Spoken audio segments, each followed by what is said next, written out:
وعلى آله وصحبه أجمعين. اللهم افتح علينا حكمتك وانشر علينا رحمتك وعلمنا من لدنك علما ينفعنا في الدين والدنيا الكريم. أما بعد, I apologize for the delay. SubhanAllah, was not intended. Inshallah ta'ala, we have finished talking about the rulings of Nikah and marriage in fiqh. And today we're talking about two topics. Okay. So the first one is what is known as al-khulu'. Khulu' in Arabic basically means to remove something. If you're wearing a piece of clothing and then you take it off, it's called khulu'. And the second topic we'll talk about today is divorce, inshallah. Divorce itself.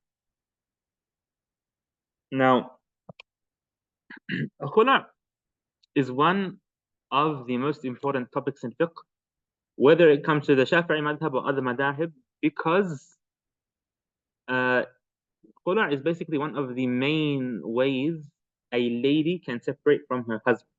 Okay, so it's basically the main way that a lady can leave a relationship.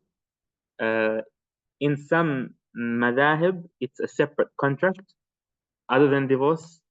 So the lady, she asks her husband to leave her, and he says khala'tu.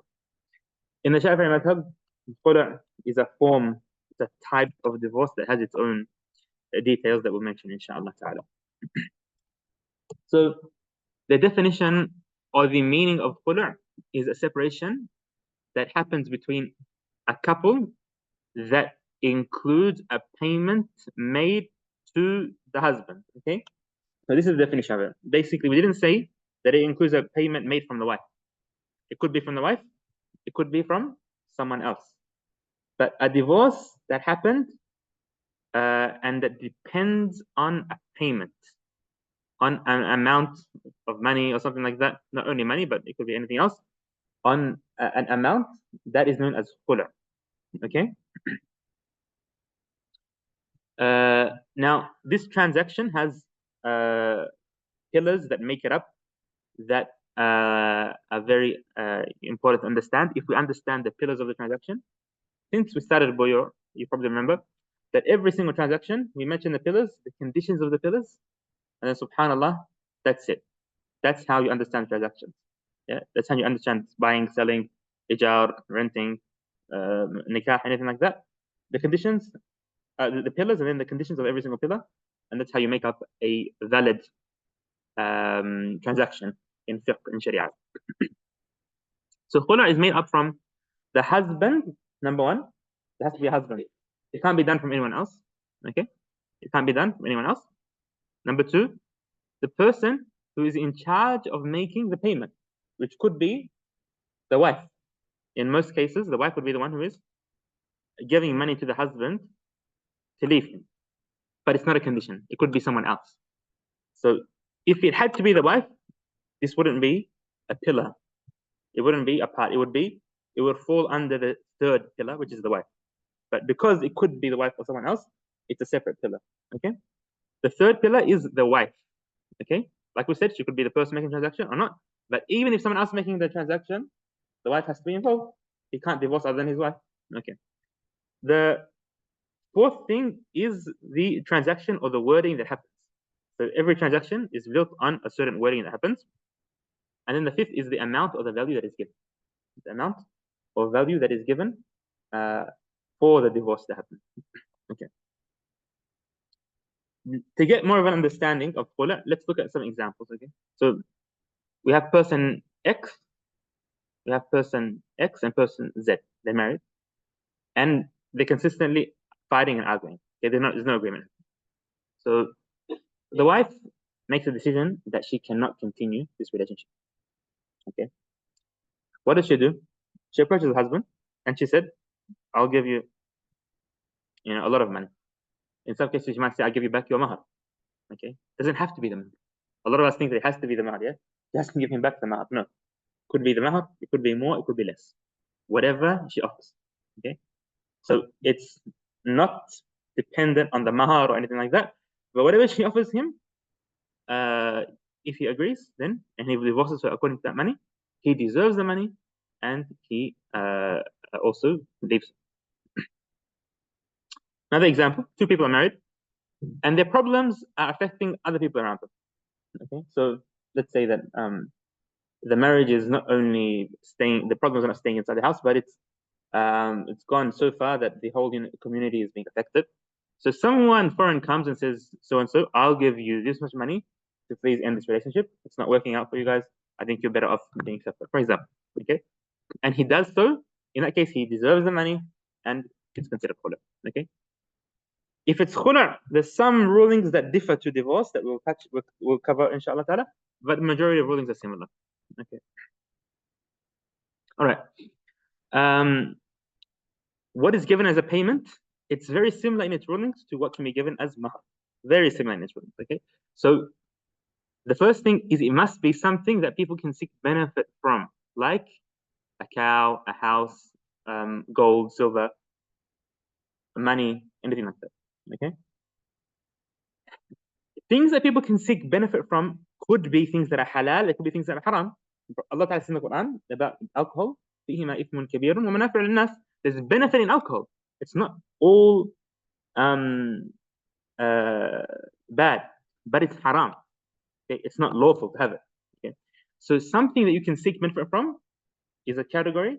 Something you can't seek benefit from means things that, whether it's halal or haram, there's no benefit whatsoever. For example, a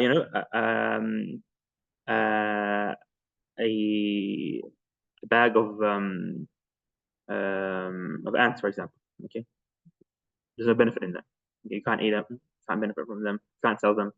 That would be something that has no benefit in it.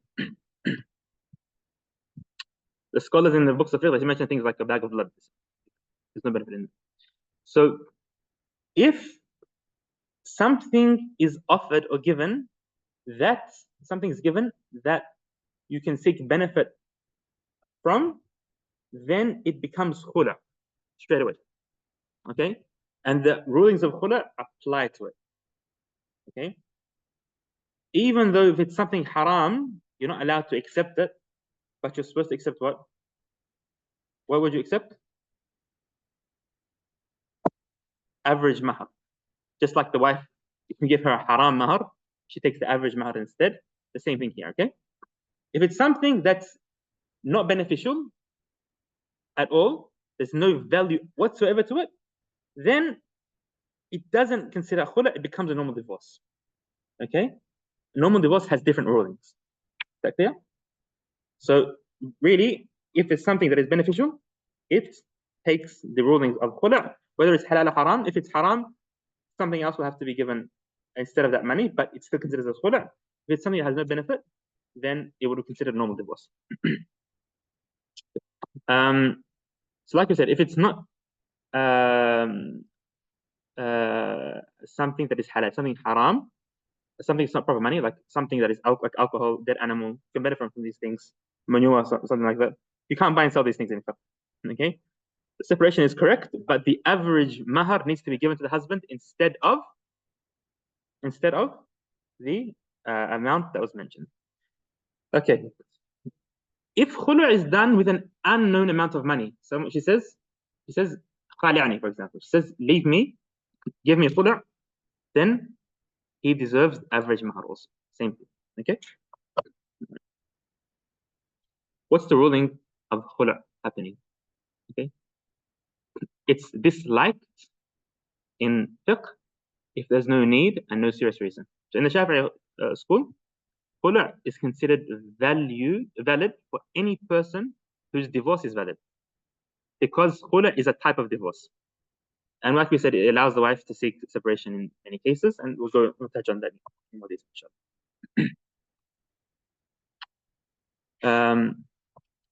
Okay. What are some reasons where khulu would be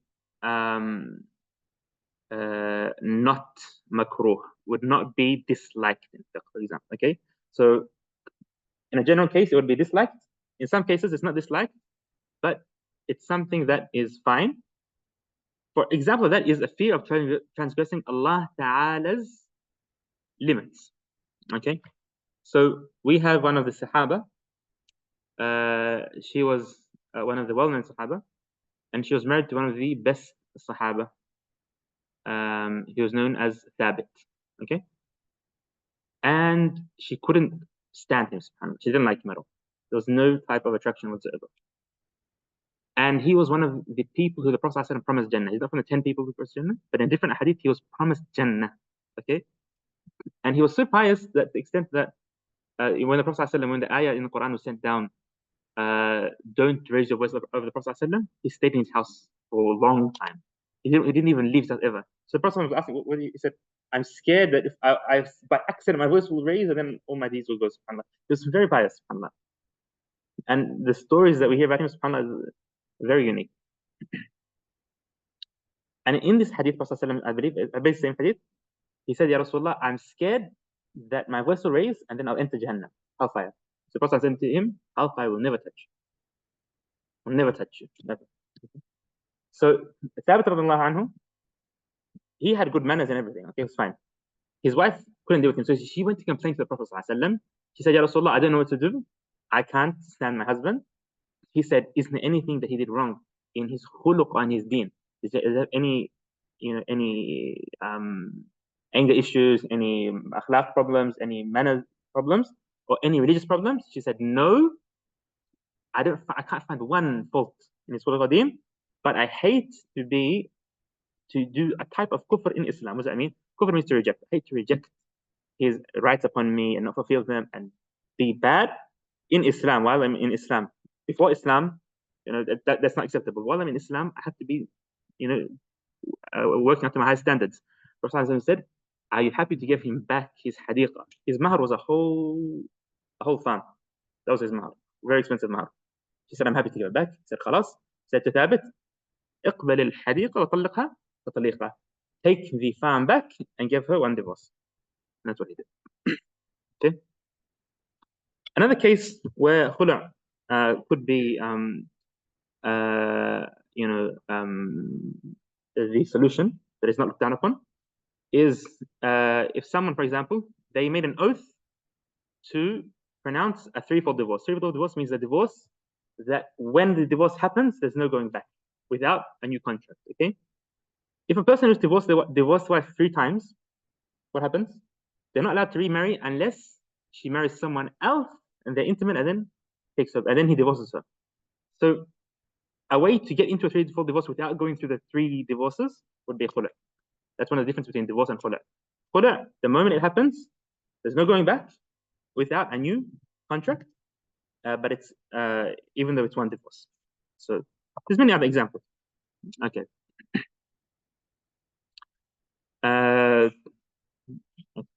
We'll touch on this inshallah. So the verbal way of doing khulu', okay,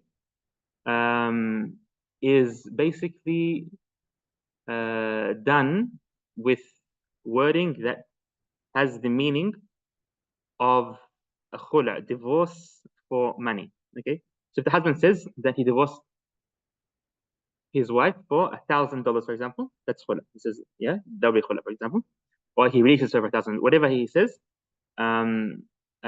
Or in some cases, if the husband offers, he says, if you give me 1,000, then you're divorced, and then she complies. This would also be a type of khulu'.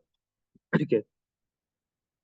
Let's talk about this. And like we said, khulu' in the Shafi'i madhab is a type of divorce. It's not a separate contract. So the conditions of divorce generally apply to it. And in the end of this these slides, we'll mention some of the difference between khulu' and divorce, inshallah ta'ala. But they're both types of divorce according to the Shafi'i madhab, unlike the other 3 madhab, which khulu' is a separate contract. Okay. Okay. So some of the differences between. Did we take khulu' in last class? Did we touch on khulu' in last class? We did. You should have told me. I don't know. I had the wrong date in my phone. Okay, so that's a small summary of khulu'. And one of the differences we said was what? We said the difference was that khulu' ends immediately, and if you want to know the rest of the details of khulu', you go back to the old class because we just repeated. So we're late and we repeated the class. Astaghfirullah. Okay, let's go on to divorce, inshallah ta'ala. Inshallah, we'll spend the next half an hour very wisely, inshallah. Okay, divorce is something that comes from the husband's side. There's no offering from the wife's side. Okay, divorce is a contract with the meaning that there has to be a wife to divorce, but the wife doesn't have to do anything to be divorced, basically. So it's a word that comes out of the husband's mouth. That's it. There's no witnesses needed, nothing like that. It's a word that comes out of the husband's mouth. Unlike marriage, okay, getting married, you need so many conditions and witnesses and all these things, and it has to be two sides. Divorce is very easy to happen, okay, and that's why divorce is something that is very looked down upon in Islam. It's very disliked in Islam. The Prophet says that Allah subhanahu wa ta'ala, the most hateful thing to Allah ta'ala that is not haram is divorce. Even in the hadith that shaitan, he's the thing that makes him the most happy in this world is the two people separate. That's the only time when he'll praise his soldiers, when they're able to separate two people in marriage. The definition of divorce is undoing of a contract of marriage with a specific wording. Okay, it's made up from three things: divorcer, the one being divorced, and the wording of divorce. That's it. Okay, so there's no dowry, nothing. Those things are not conditions of divorce. Okay. The conditions of the husband and divorcer, the first thing is taklif, to be accountable. Okay, so the divorce of a child, can a child be married in Islam? Child can be married. Yeah, a child can be married. Okay, with certain conditions, they can be married. Okay, whether it's a male or a female, they can be married.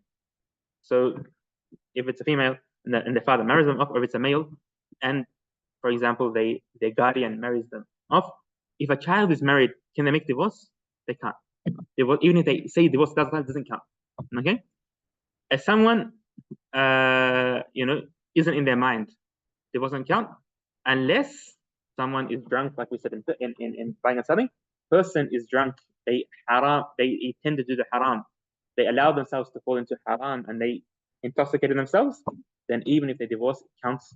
Whatever they do counts. Why? As a punishment for them. Okay. The second thing is not to be forced unjustly. Okay. So if someone is forced to divorce, it doesn't count. What does forcing mean? Forcing means that they had no other way. They weren't able to stop it happening. They didn't have a choice. There was no choice. For example, someone puts a gun to someone's head and said, divorce or else I'll kill you. Okay. It doesn't have to be killing. It can be, I'll beat you severely. We'll bash you. Okay, we're gonna break your arm, for example. Okay, something that you can't deal with. Okay, but someone says, I'll slap you if you don't divorce your wife or something. That's not forcing. Okay. He said, I'll go and I'll burn all your money. I'll destroy, all of your assets, for example. That would be forcing in Islam. Okay. So if the person divorced his wife, then doesn't count. Okay. All right.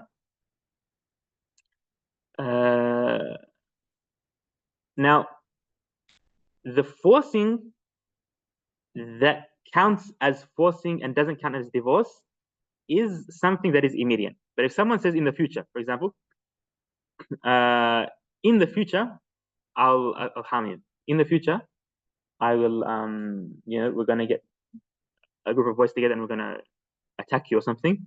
That's not considered forcing. Why? Because the future is not known. It's very hard to determine. But if it's something immediate, that's when it counts as forcing. Okay. The wording of divorce is two types, and this is where it needs a bit of intention. There's something in Arabic called sarih, and the second thing is called kinaya. The sarih means clear wording. Kinaya means a metaphor. It means something that's not clear, something that has more than one meaning. Okay. So sarih is a wording that has no other meaning other than divorce to it. Kinaya is a word that has other meanings that could be understood from it other than divorce. Okay. All right. Sarih divorce has a lot more strict rulings in Islam. The only condition for sarih words, for clear wordings, is that a person knows the meaning of what they're saying. So if someone, for example, okay, says to someone, say this wording, and it means divorce in a different language, but you don't know what it means. Does it count? It doesn't count because you don't know the meaning of what you're saying. Okay.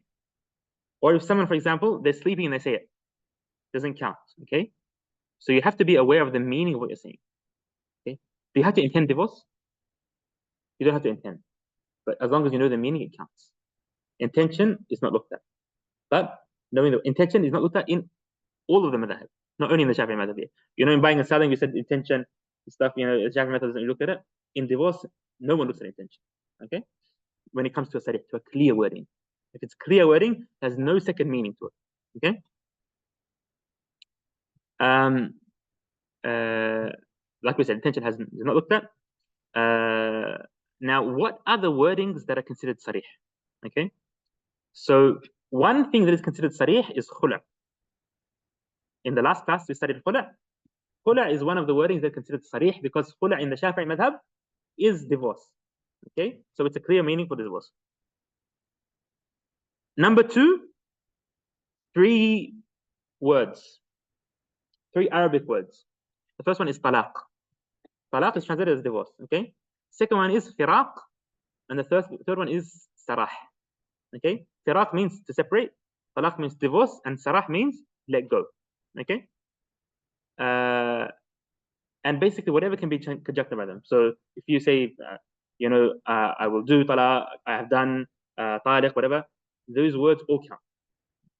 No matter how you play around with them, if you say it with a sentence that has the meaning of divorce, it counts. Okay, without intention. In the Shafi'i madhab, also saying a person, if they said that talaq is upon themselves, okay, it's something that Arabs say a lot. Okay, for example, some scholars also they consider that as clear sarih talaq. Okay. Another thing that is considered clear sarih, if someone asks the person if they had divorced their wife and they say yes. Okay, that's also sarih, unless they didn't know the meaning of what they were saying. How is that?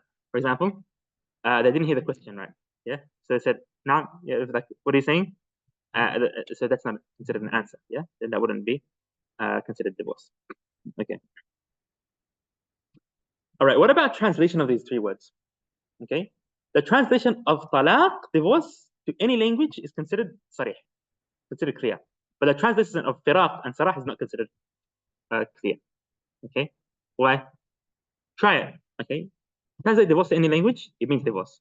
But translate let go in a language, let go doesn't mean divorce. Okay, if you translate firaq, you know, say, you know, go away, I'll see you, doesn't mean divorce. So only translating talaq is sarih. The last thing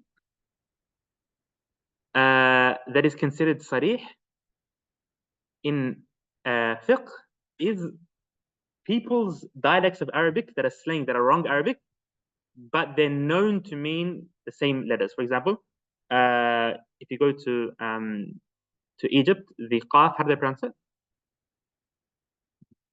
You're in the wrong place. Yeah, it's a hamza. See, okay, so instead of taliq, okay, I would say taliq. Yeah, that counts as sarih. Why?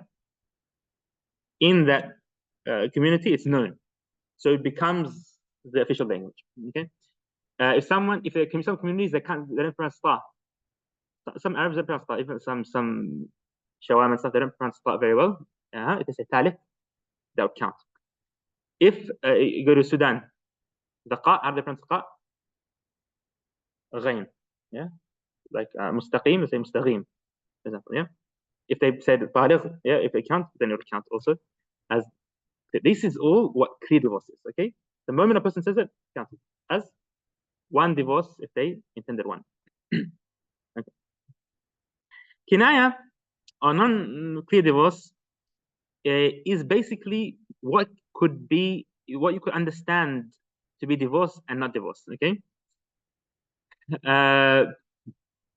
Other wordings that have more than one meaning, the condition for them to be divorced is that you mean divorce by them. Your intention is divorce.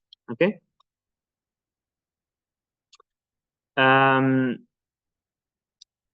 That intention. Now let's go back to salah. Okay. Here's something that helps the Shafi'i a little bit to get out of this problem. Okay. In the Shafi'i madhab, the intention. This is the only place in transactions where the intention will be mentioned like this. It's like going back to 1 year in class. Okay. In wudu and salah, when do we intend? When we're doing the thing. Yeah. Same thing here. Okay. So when you're saying the word, you intend. But if you intend afterwards or before, it doesn't count. Okay. So the intention has to be done while you're saying the word. Okay. I'm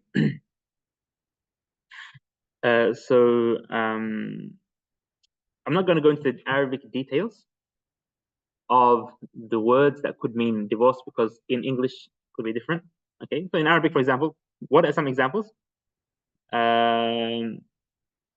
If they say anti-talaq, talaq was what? Is divorce, not divorced. Okay, it doesn't make sense, but yeah, it's a small mistake, for example. Okay, if they say anti-khaliya, like you're free, for example, okay, or you're gone, something like that, or whatever Allah Ta'ala made it halal for me is haram. If he intended divorce, it's divorce. If he doesn't intend divorce, it's a different ruling. Okay. Or if he says to her, start your waiting period from now.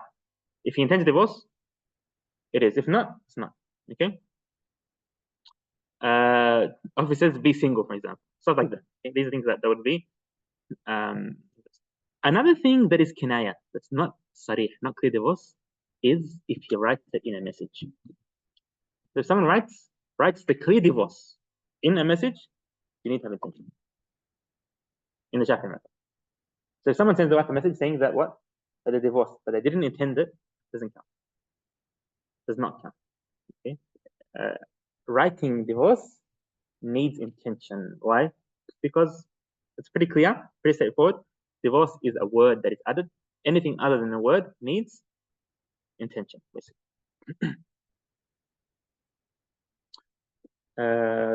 No. All right. What about someone who can't speak? Sign language. Okay. Sign language is also 2 types. If it's a sign that every single person, there's no difference about it, everyone knows it means divorce, then it counts. If it's a sign that that is not like that, then it needs intentions. Okay. What if someone who can speak uses a sign for divorce? Doesn't count. It does not count. Alhamdulillah. The Maliki madhab, everything counts. Yeah. If you cough and you mean divorce, it counts in the madhab. Anything. Yeah. Anything. As long as you intend.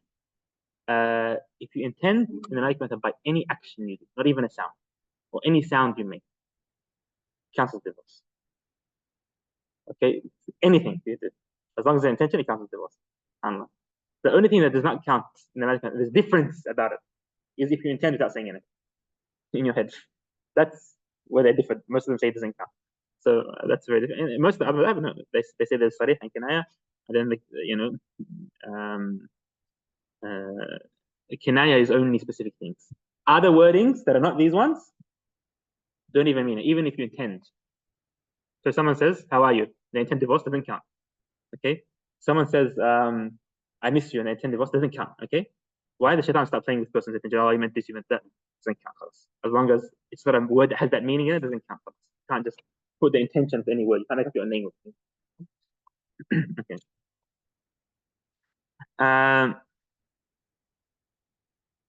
Okay. The person who divorce is happening to, so the wife. Okay. The first condition for them is to be an Islamic wife. Okay. Islamic wife means the nikah done had all the conditions, yeah, of an Islamic contract.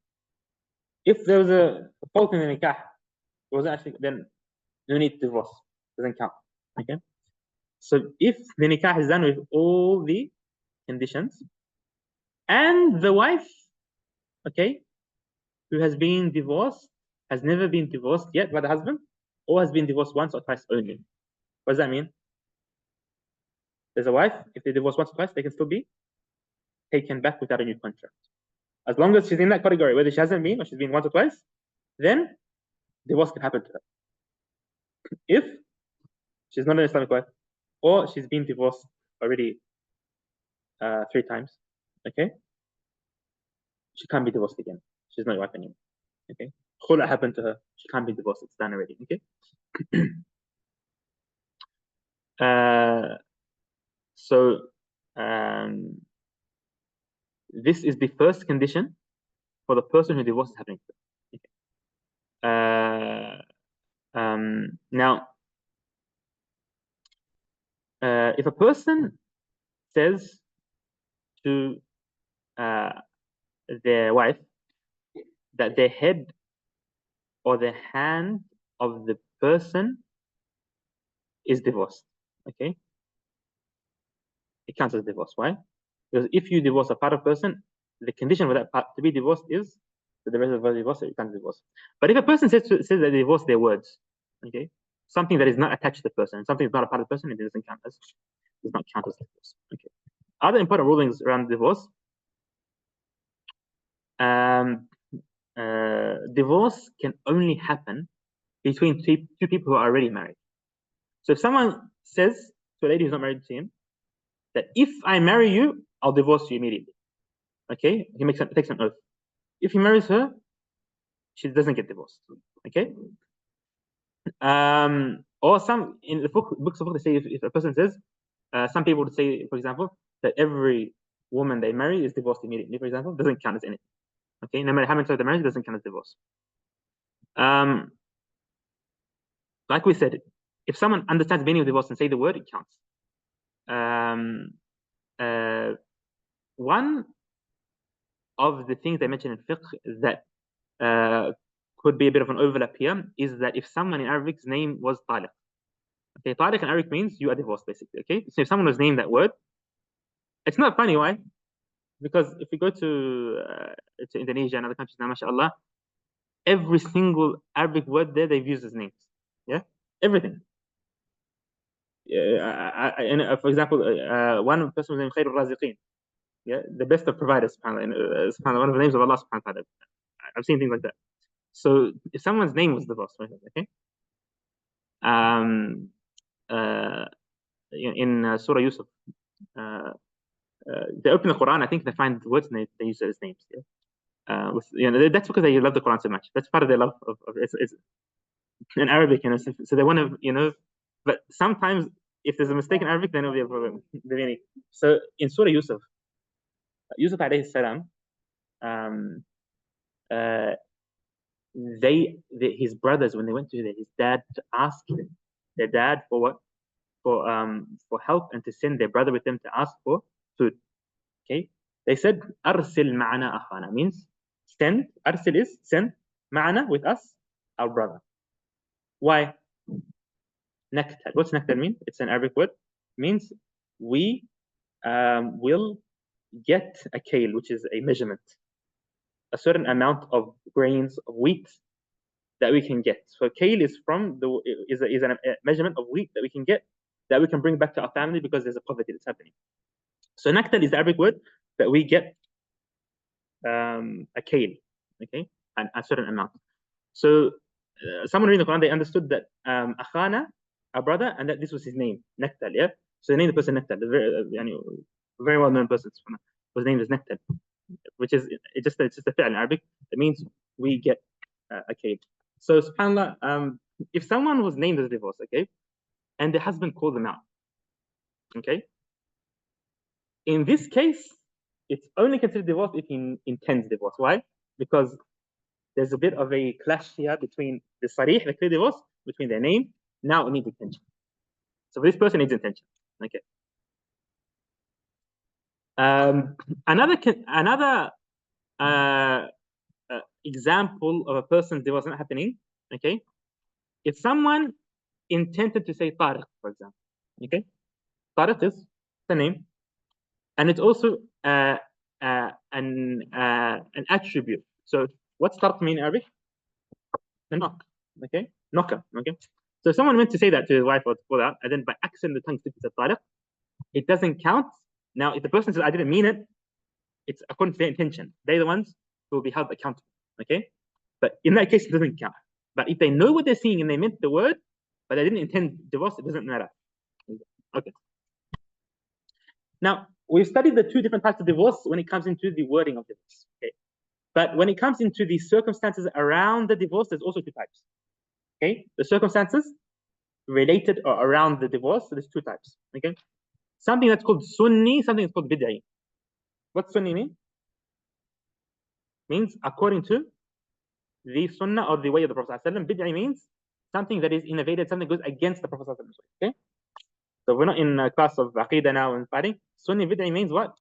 It means the way that it's done is Islamically allowed according to the conditions, but the other one's not. But they both count as divorce. One of them is a divorce that's halal, one's a divorce that's haram, but they both count. In books of fiqh, sometimes they don't say Sunni bid'ah, they say divorce of Sunnah, divorce of bid'ah. Okay. The Sunnah divorce, it's not encouraged to divorce a person, it's not Sunnah. But Sunnah divorce means that person who's divorcing according to the guidelines. Okay. If the wife has not had her period yet, okay, she hasn't had a period yet, ever in her life. So someone is married who's never had the period ever, okay, or no longer has their period in their life. So someone, his period has stopped for good, okay, or someone gets married regardless of the period, okay, but they've never been physically intimate, okay. In these three cases, any moment the husband says the word of divorce, it counts. It happens, and it's considered Sunni, meaning that there's no other condition to the divorce. There's no other condition to the why? Because the bid'ah is going to be regarding prolonging the period or doing it on time of period or something like that. In these cases, alhamdulillah, it's pretty clear. There's no period, there's no intimacy that's happened between them. The moment he divorces her, it happens. And if they haven't been intimate, the moment he divorces her, she's separated for good. Again.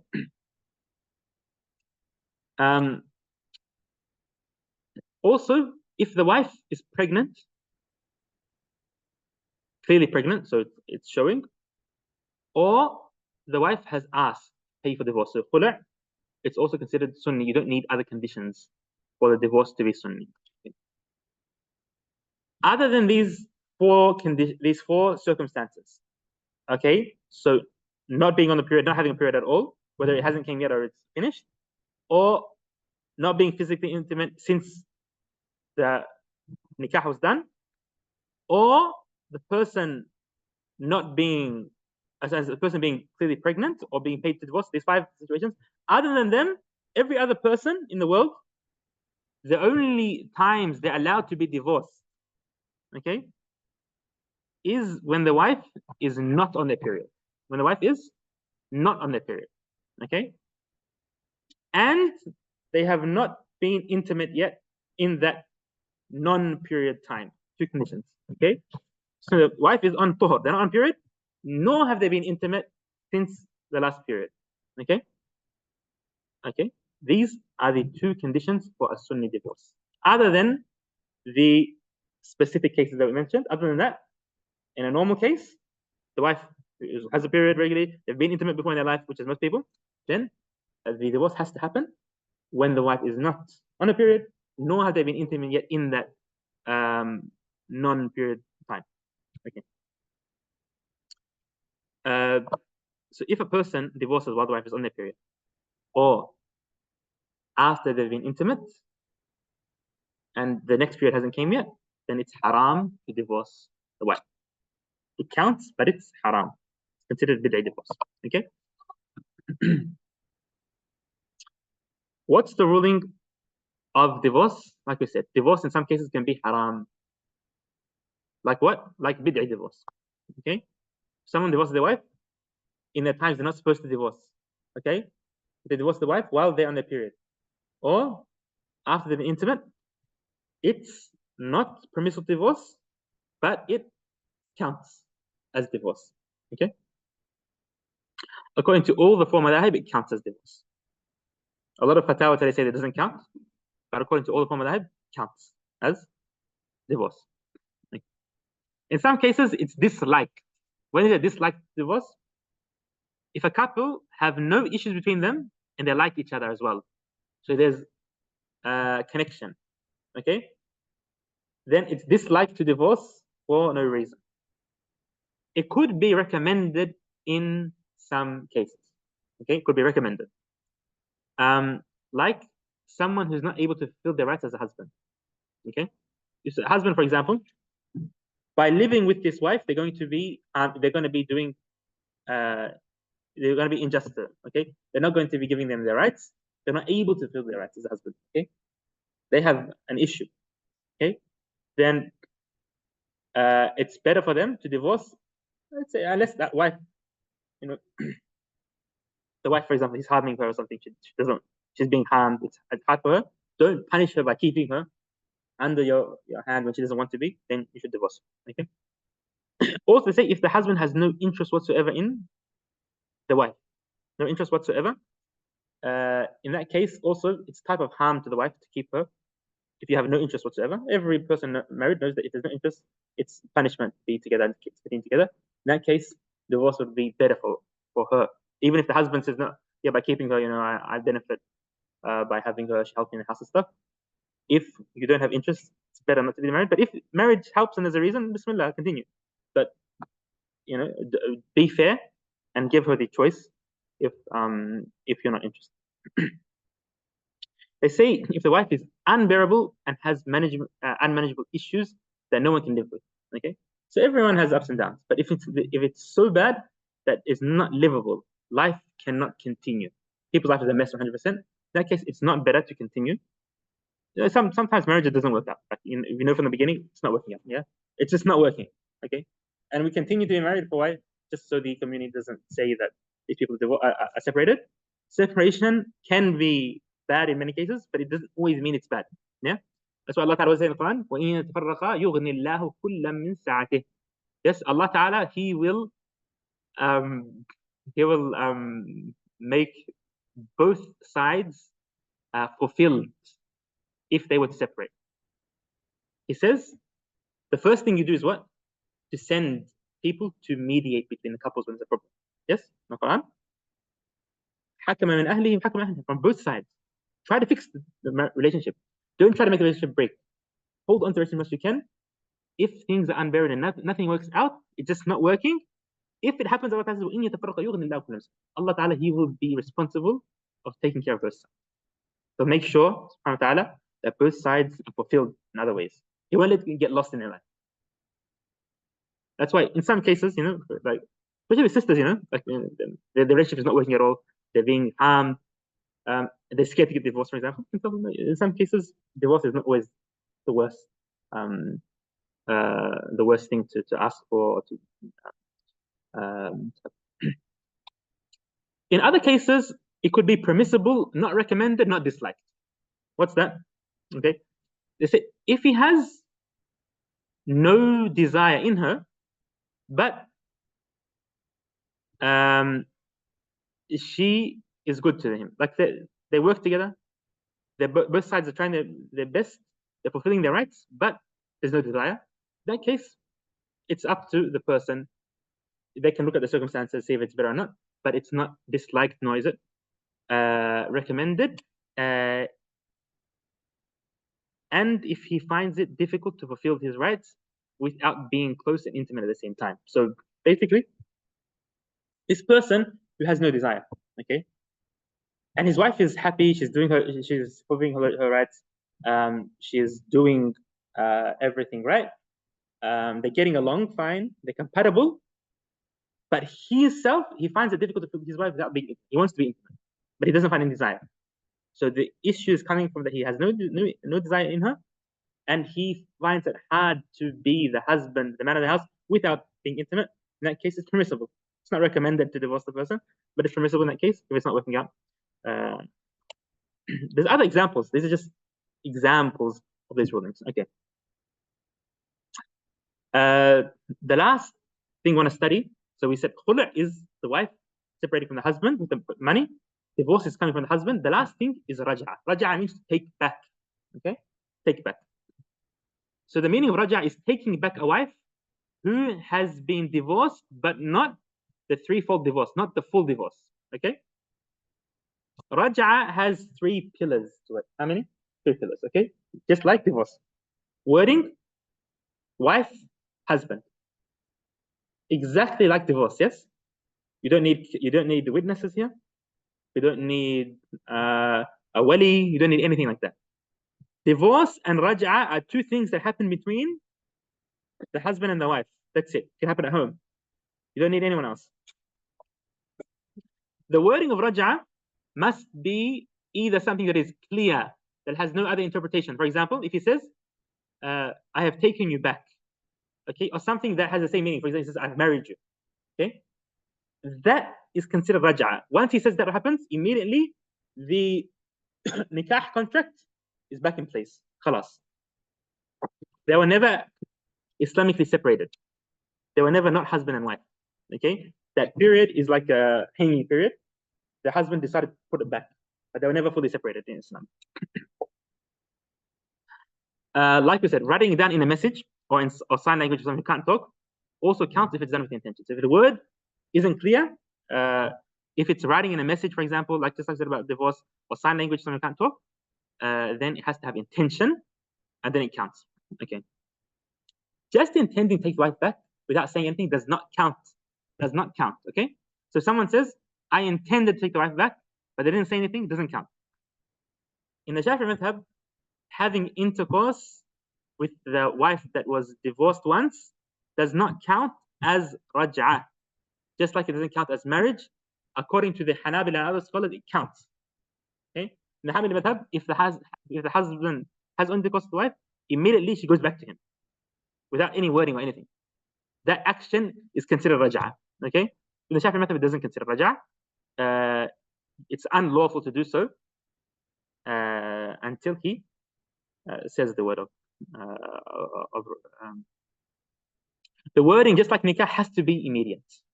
Has to say, I have taken you back, not I will take you back, for example, in the future. Yeah, but I have taken you back because it's done. Just like we say in nikah, I have. It's always we use these words in marriage. Means that it's something certain and something immediately that takes place immediately. No delay. The issue with delaying is that it's not actually a proper contract. Okay. The conditions for wife being taken back, there's a lot of conditions here. Okay. Number 1, like we said in talaq, to be an Islamic wife and the husband has married her Islamically. So the conditions of nikah are all there. Number 1. Second thing, that the wife has been divorced. Right? I can't happen someone hasn't been divorced yet. Okay. For the divorce to not be done with money. If divorce is done with money, you can't take back the wife. Even if it's one divorce, you can't take her back without a new contract. Why?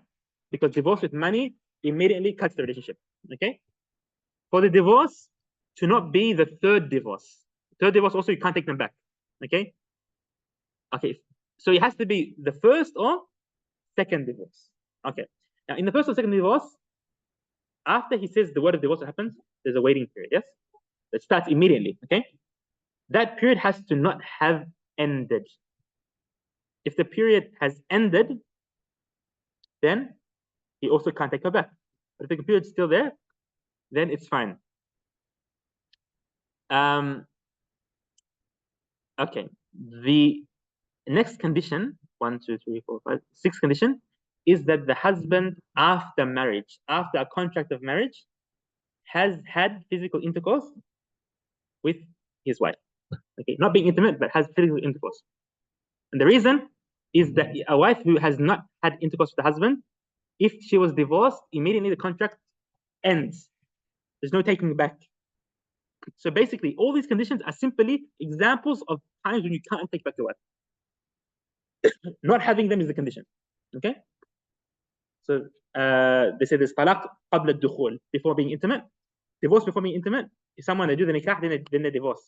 Immediately, there's no going back. Khalas. There's nothing between.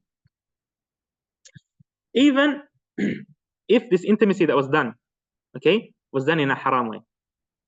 Let's say it was done in the wrong area, for example, from behind. It's not halal in Islam. If it was done in that way, it still counts as intercourse, intimacy.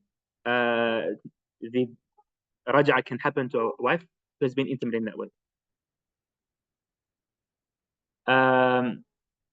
Okay, and the last condition is for the wife to not have left Islam at that time. What does that mean? If a wife or a husband, if one of the partners leave Islam, then come back, okay, doesn't mean the marriage ends immediately in all cases, okay? But taking back the wife, although it's not a new contract of marriage, it has some elements of a contract of marriage to it, okay? So basically, the wife has to be someone you can marry if you weren't married to her before. And to marry someone, they have to be a Muslim, okay? So basically, if the person had left Islam at that time, you can't take her back while she's still not on Islam, for example. That wouldn't be permissible. The conditions for the husband to take back a wife. Number one, he's not forced. Forced, we explained what means many times. He's not forced to take her back. No one's putting gun to his head and saying take her back, but he chose to take her back. And the second condition is to be mature and sane. Mature and sane. So if the person is insane, they can't take back their wife. Now, mature people are many types. One type of mature people is someone who is on ihram, they're in hajj. It's haram for them to marry someone, okay? But if they take back the wife, it still counts. Why? Because taking back the wife is not a new nikah. It's continuing the existing nikah. It's not a new nikah, so it still counts. It still counts. But doing a new nikah while they're in ihram is not, and it still doesn't count. Okay. One more section we have, inshallah. Should we take it quickly? It's very short, inshallah. I just want to stop. It's not fair that I stop at 4 and leave you guys for 20 minutes. Okay, the last thing is Iylaa. It's very simple. This concept is mentioned in the Quran. Iylaa. Okay? Which surah is it mentioned in? No one says Surah Quraysh, okay? Not Iylaa for Quraysh. It's not. Okay? It's Iylaa. Iylaa. Yeah, Iylaa is a word itself. Okay? Iylaa للذين يؤلون من نسائهم تربص 4 أشهر in Surah Baqarah. Okay? It's something that used to happen before Islam. Okay? Most Muslims wouldn't do it now. So basically, a person before Islam would use this to make his wife not permissible to touch for the rest of his life. Punish her, basically. Okay? So before Islam, it was known between the Arabs that if someone uses Iylaa against their wife, they become haram, they become unlawful for good. And what it is that the husband swears not to have intercourse with his wife for good or for more than 4 months in a row. 4 lunar months. Okay? If someone doesn't be intimate 4 months, it doesn't count as Iylaa. But to swear not to be intimate, okay? To swear not to have intercourse for 4 months plus is considered Iylaa. Okay? If someone does this to their wife, the Islamic judge, we wait for how long? For 4 months. We give them a chance to go back in what they said. Okay? If they don't go back in their word for 4 months, okay, they're forced to choose one of the two. Either going back in their word or divorcing their wife. But it's not permissible to leave the wife hanging there and punish her while you're still under the contract of marriage. Okay? If the husband refuses to do either, the Islamic judge is allowed to interfere and divorce them himself without the husband doing it. This is one of the cases where the divorce can happen from a third party. It's a very specific case. Okay? If that wife is waiting there for more than 4 months, the Islamic qadi, the judge, can step in and can divorce them. It's happening from the judge, not from the husband. Okay? Okay. The conditions of Iylaa, the swearing that happens must be in the name of Allah subhanahu wa ta'ala or an attribute of Allah subhanahu wa ta'ala. Okay? The swearing has to be specific. So it has to be specific about intercourse, okay? That do not have physical intimacy in the halal way. In the halal way. Not in any haram way, for example. in a haram area or while on the period, it's haram to be intimate in that time. If someone swears not to be intimate in a haram time, that doesn't count as ilah. That's you're swearing to do something that's already that you have to do anyway. Okay, but if someone takes an oath clearly to not do what is halal, okay, not do the halal act for 4 months plus, then it's considered ilah. It must be an oath by Allah Ta'ala, and it must be 4 months or longer than 4 months. For good, 5 months, whatever it is, but more than 4 months. It must be a clear wording that is understood, or a wording that can have more than one meaning, but the intention is to do ilah, or they write it down with the intention. Also, the last condition is the husband must be someone who is able to have physical intercourse. If someone's not able to be physically intimate, then whether they swear or not doesn't change anything. Yes, whether they swear doesn't change anything. And as we studied before, that one of the reasons the wife can ask for separation from the judge is what the husband's not able to be intimate. Yeah, if they have ongoing dysfunction and they're not able to be intimate, then the wife herself can ask for divorce. Okay, so if the husband's not able to be physically intimate, that oath doesn't really change anything. If he's normal and he takes this oath, then the rulings we mentioned apply. What are the rulings? The first thing, you have to understand that ilah is haram. It's not permissible. It's not permissible to take this oath. Ibn Hajar al-Haytami considered it to be one of the major sins. One of the major sins in Islam. Okay? One of the major sins. And some other scholars said it's a minor sin, like Imam Ramani. The only way to end this sin is by being intimate. The only way to end it is by being intimate. And like we said, if the husband continues, the wife is asked for divorce in this case from the husband. Okay. Inshallah ta'ala, in the next class, we'll study al-zihar, which is not divorce, it's a different context, inshallah. Allah ta'ala a'lam, wa sallallahu alayhi wa sallam, subhanahu wa ta'ala, astaghfiruka wa natubu ilayk, jazakum ta'ala khairan. Is there any quick question before we end?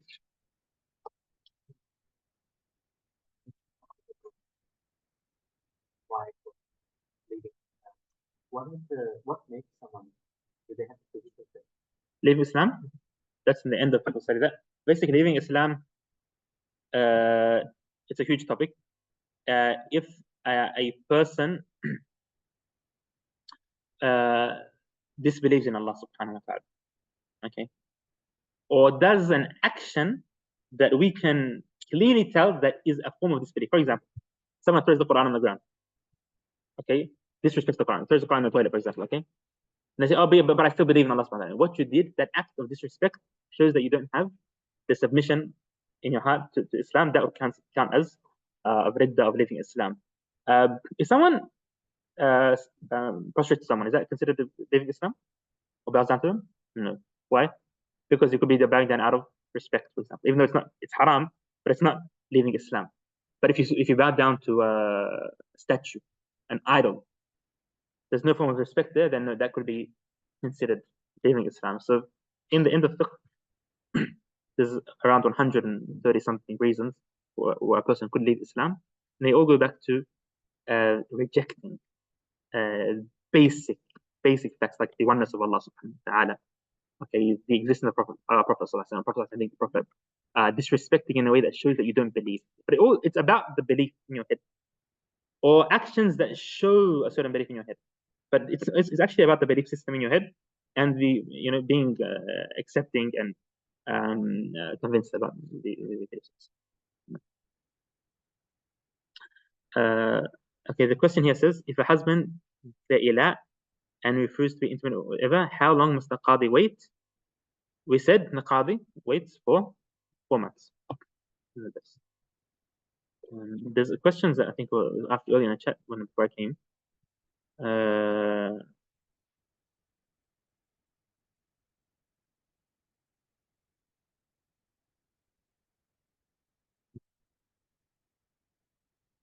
Can a wife remarry her ex-husband after khula? Yes.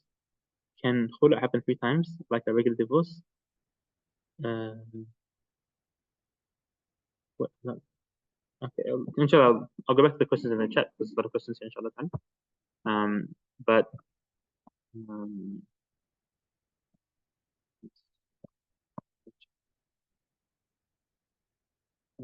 okay, any other questions here, inshallah?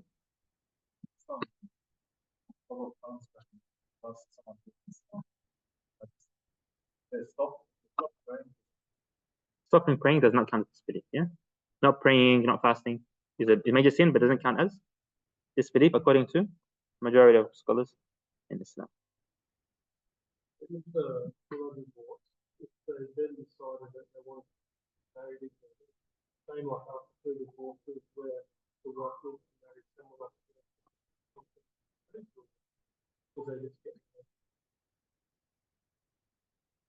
Khula is one divorce, yeah? So I'll send you the detailed answer in the inshallah group. There's a few questions around that. I'll send the paragraph about it in detail in the group if I remember.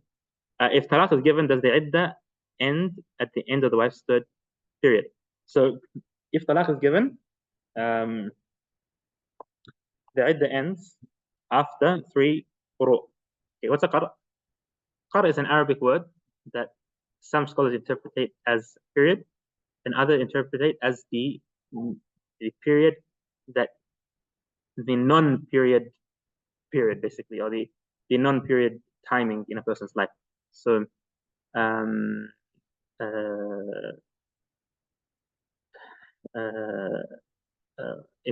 Abu Hanifa and Imam Shafi'i, Imam Ahmad, Imam Malik, they all have different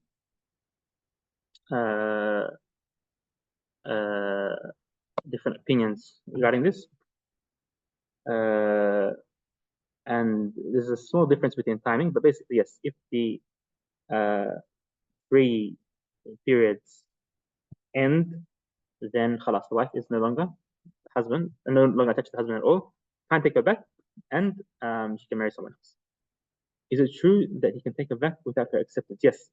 The wife doesn't have to accept to go back to the husband. In divorce, all the husband has to do is say, I take you back. I've remarried you. Then you have to have witnesses. It's sunnah to have witnesses. Why?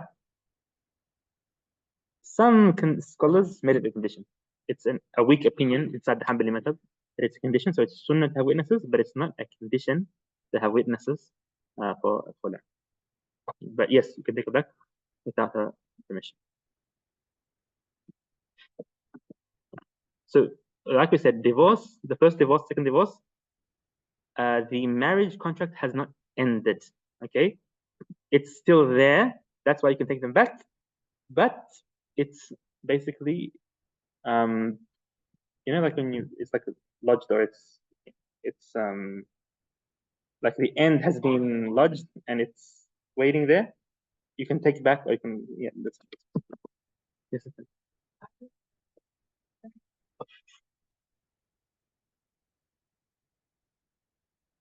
According to some scholars, according to the Hanbali madhab, that being intimate means that it takes her back immediately. According to Shafi'i madhab, no, it's unlawful to be intimate unless it takes her back first. So what it does is it's just an unlawful intimacy that happens that they would need to repent from, according to the Shafi'i madhab. No, not zina. Yeah, when we count zina has very strict conditions. If there's a difference between scholars on something, then we don't consider it. The punishment of zina and stuff don't apply, but it's unlawful to do so, especially if a person believes and knows that that it's not lawful, or unless they copy Imam Ahmad, for example, then it's lawful. There's nothing wrong with that. So inshallah, in the next class.